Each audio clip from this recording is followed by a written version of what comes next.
Ja, herzlich willkommen bei unserem neuen Video. Heute in einem ganz, ganz anderen Setting, nämlich via Zoom.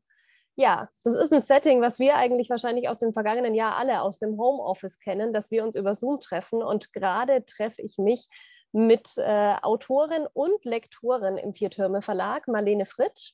Sie hat schon einige Bücher geschrieben. Sie ist Theologin und auch Wanderführerin. Und in ihrem neuen Buch Echt Ich, wie man sich selbst begegnet, gibt sie uns einen Wanderführer der ganz anderen Art. Enthalten ist eine Route, auf der wir uns immer wieder selbst begegnen sollen. Ja, Homeoffice. Ich weiß nicht, ob Sie es auch kennen, dass Sie tatsächlich irgendwie mal, gerade wenn schlechtes Wetter war, auch überhaupt keine Lust mehr haben, rauszugehen. Und eigentlich weiß man, irgendwie ist es nicht gut und so richtig wohl fühle ich mich dabei nicht. Aber ja, es ist halt mal so. Und auch um das sich in der eigenen Haut wohlfühlen, darum geht es heute. Ich freue mich, dass wir heute miteinander sprechen. Sie sind auch an Ihrem Schreibtisch im Homeoffice und wie gesagt, kein seltener Anblick. Soziale Kontakte haben wir minimiert im vergangenen Jahr, Abstand halten, zu Hause bleiben und man ist da auch oft mit sich ganz alleine. Ja, vertraut man auf Teresa von Avila, die ja auch Inspiration für das neue Buch war, ist genau das Geheimnis, sich in die Einsamkeit begeben, oder? Ja, so ist es wohl tatsächlich. Oder zumindest ist das der Tipp, den Theresa gibt. Und sie formuliert es auch sehr schön. Sie sagt, muss man denn Flügel haben, um auf die Suche nach sich selbst zu gehen? Man braucht sich nur in die Einsamkeit zu begeben. Wobei ich denke mal, das mit der Einsamkeit ja, hat viele Facetten.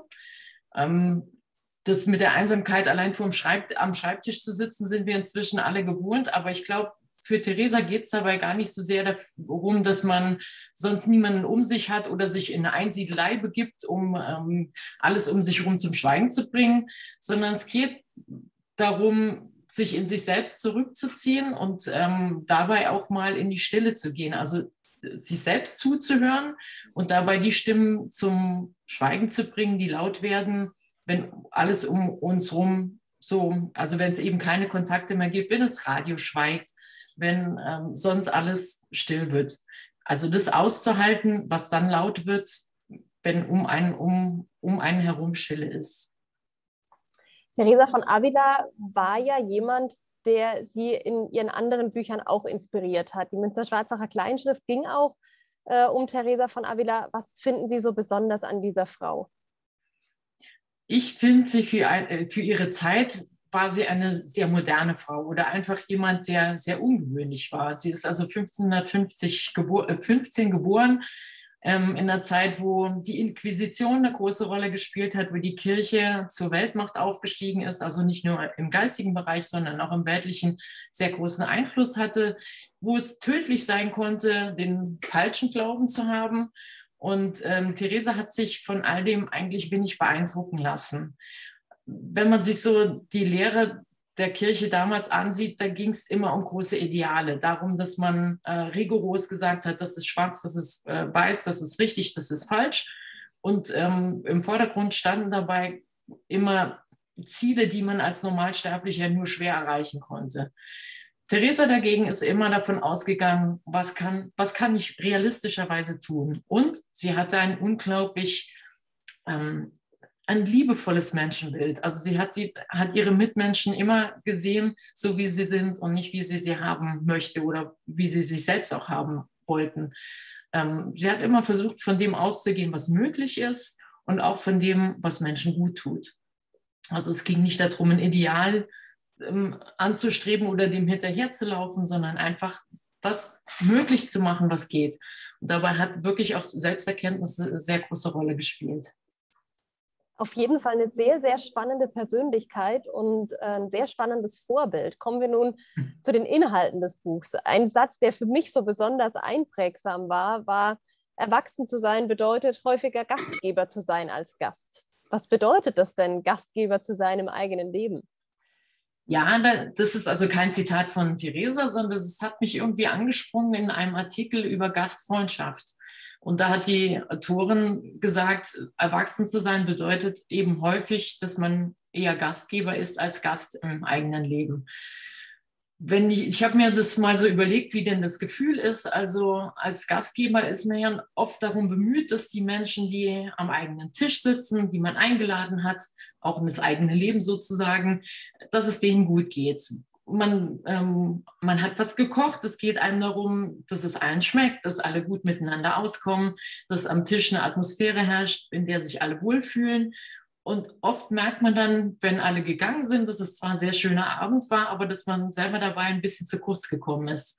Man kommt selbst oft nicht dazu, was zu trinken, was zu essen oder hat auch gar keinen Hunger, weil man so aufgeregt ist, dass alles funktioniert. Und am Ende merkt man halt, man hat es allen recht gemacht und sich dabei so ein bisschen selbst vergessen.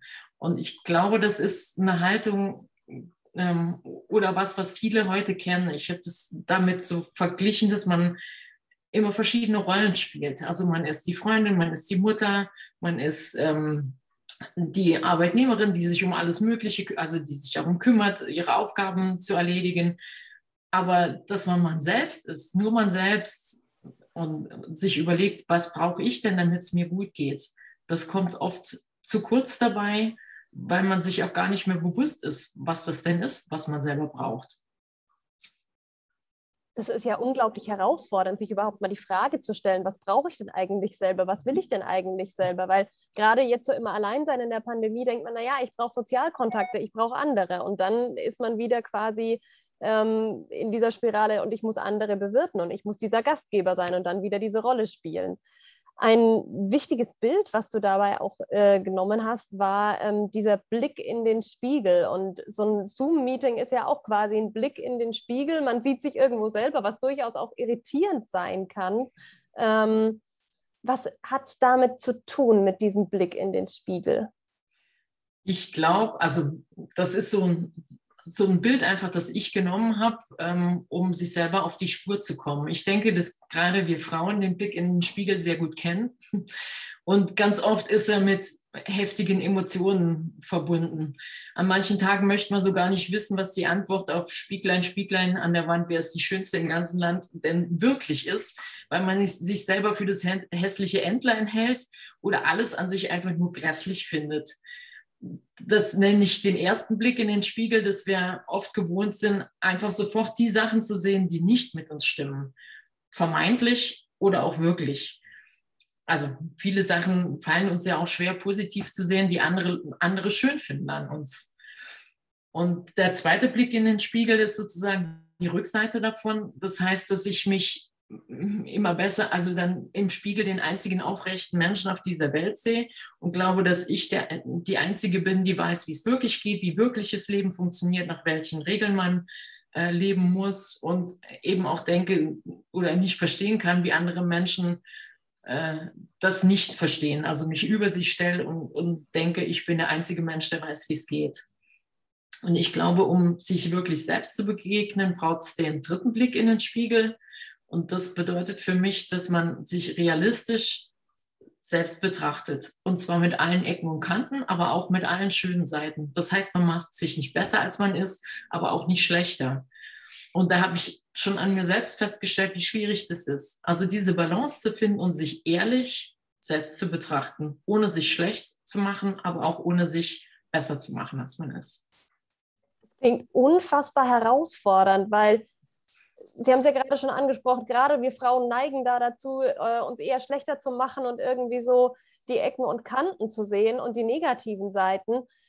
Muss ich mich dazu nicht erst selbst optimieren, um diesen ehrlichen dritten Blick überhaupt aushalten zu können? Selbstoptimieren halte ich für den Weg, der dann geradewegs wieder ins Unglück führt, weil letztendlich ist Selbstoptimieren wieder das, was man als Gastgeber tut. Man versucht, Erwartungen zu entsprechen, entweder den eigenen oder den fremden Erwartungen.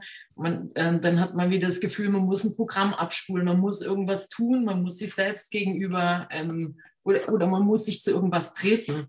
Und ich glaube, es geht ganz oft darum, statt Selbstoptimierung, also ich kenne kein Programm, um sich selbst zu begegnen. Ich glaube, das ist auch wichtig, dass man nicht sagt, wenn du diesen Weg gehst, dann kommst du garantiert da an, wo du hinkommen willst, sondern ich habe das in dem Buch mit ein paar Haltungen umschrieben, die ich für notwendig halte, um sich selbst auch freundlich zu begegnen, um überhaupt mal bei sich anzukommen. Und das sind im Wesentlichen so Dinge wie Milde, also eben sich selbst gegenüber nicht immer so streng zu sein, Zufriedenheit, auch mal mit dem einfach einverstanden sein zu können, was ist, und nicht immer zu überlegen, ich muss noch oder ich hätte gern noch und das sollte ich noch, sondern mal einverstanden sein können mit dem Leben, wie es gerade ist. Aber es gehört auch sowas dazu wie Konsequenz oder auch das Tun oder auch Demut. Demut finde ich immer einen schwierigen Begriff. Also der ist für uns so oft negativ besetzt, aber ich glaube, da geht es dabei, also für meine Begriffe geht es darum, auch Dinge mal gut sein zu lassen und einfach anzuerkennen, was ich wirklich kann und was ich einfach auch nicht erreichen kann. Und ein zweiter Bereich, den ich sehr wichtig finde auf dem Weg zu sich selbst, ist einfach, dass es andere braucht. Ganz oft sind auch andere sowas wie ein Spiegel, in den ich schaue. Die spiegeln mir wieder, wie ich bin. Und wenn ich mich selbst erkennen will, muss ich vielleicht einfach nur manchmal zulassen, auch da hinzuschauen und hinzuhören, was andere mir spiegeln. Sie sind ja auch ausgebildete Trauerbegleiterin und spiegeln da wahrscheinlich auch anderen in ihrer Trauer, ja, wie sie selbst sein können, gerade wenn es herausfordernde Schicksale sind. Wie hat Sie das beim Schreiben des Buchs beeinflusst? Wie beeinflusst es vielleicht insgesamt auf dem Weg zu Ihnen selbst? Ich glaube, als Trauernder wird man in eine Situation geschleudert, die man sich nicht ausgesucht hat, aber die dem sehr nahe kommt, sich selber auf die Spur zu kommen. Man ist einfach zurückgeworfen in dem Moment auf ganz Elementares. Und es wird einem in dem Moment zum ersten Mal bewusst, dass Leben endlich ist. Ich glaube, ich nehme mich da nicht aus. Man lebt oft in dem Gedanken, als würde das Leben ewig dauern. Und ich glaube, in dem Moment, wo jemand stirbt, wird einem bewusst, was wirklich wichtig ist und was nicht wichtig ist. Also viele Dinge, die im Alltag eine Rolle gespielt haben, über die man sich vielleicht auch furchtbar aufgeregt hat, wenn jemand stirbt, spielt das alles keine Rolle mehr. Und man wünscht sich einfach, man hätte die Dinge anders gewichtet. Und das ist sowas, also das Loslassen von vielen Dingen, an denen wir so hängen, auch in unserem Leben, das müssen Trauernde, müssen sie lernen, obwohl sie das nicht wollen. Und die sind mir in vielem ein Vorbild, in einer Haltung, mit der ich gerne durchs Leben gehen würde. Eben dieses Wichtige vom Unwichtigen zu unterscheiden oder eher das Wesentliche vom Unwesentlichen. Und dass man sich darüber bewusst bleibt, dass Leben endlich ist. Also dass ich, ja, es ist ein Klischee, aber das Carpe Diem, also tatsächlich jeden Tag so zu nehmen, wie er ist und auch die Dinge so zu nehmen, wie sie sind und mit manchen eben einverstanden zu sein und damit klarzukommen. Oder sie zu genießen. Auch das finde ich einen ganz wesentlichen Aspekt dabei. Und es nicht auf morgen zu schieben oder auf die Rente oder sonst irgendwann, weil man einfach nicht weiß, kommt man da überhaupt an.